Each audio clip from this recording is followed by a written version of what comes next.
learn the lessons, when you don't have faith and you are not connected to your spirit, a lot of times you stay stuck in a cycle. It's like a blockage. And it's just like over and over, you don't move forward. That's why you see some people that you think they have so much potential and they can be more, do more, but they're just not, because they're not tapping in spiritually. They're not getting to that next level mentally. Next thing we're going to talk about is meditation. Okay, meditation is in a lot of different beliefs. In the Bible, they spoke about meditation. Meditation is basically energy grounding.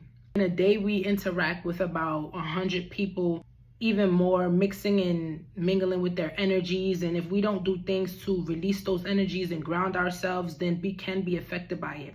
This is why when you're talking to somebody and they're having an attitude or they're negative about something and y'all get in an argument, now you're negative and you want to argue with somebody else, it's a constant energy exchange. Okay, so we need to be making sure that we're doing things to keep ourselves grounded and, release those other energies that are not our own. Next thing I want to talk about is the Akashic Records. Akashic Records is the collection of memories of all events, thoughts, actions, feelings since the beginning of time. Now, this information gets stored in an energetic record. In order to tap into those records, you have to tap into your spirit, your Holy Spirit, and you have to basically be woke. A lot of people call it ascension. Okay, ascension is a high vibrational frequency. When you reach the high vibrational frequency, it's like Christ consciousness. Okay, Christ was so close to God because he was ascended.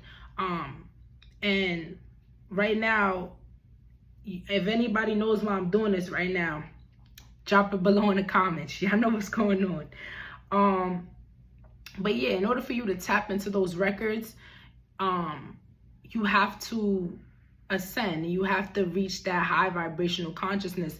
And when you do ascend, then you can tap into those records and you can access your karmic contracts, the karmic lessons, the karmic incompletions, and just the toxic patterns that you have not completely evolved through. And that's called doing shadow work, right? That's called evolving, growing.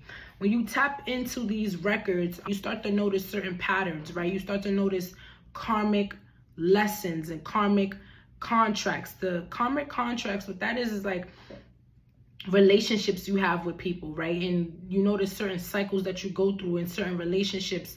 And in order for you to fulfill that contract, you have to break the cycle. So that's why a lot of times we be in karmic relationships, because a lot of times we have soul contracts with other souls who have agreed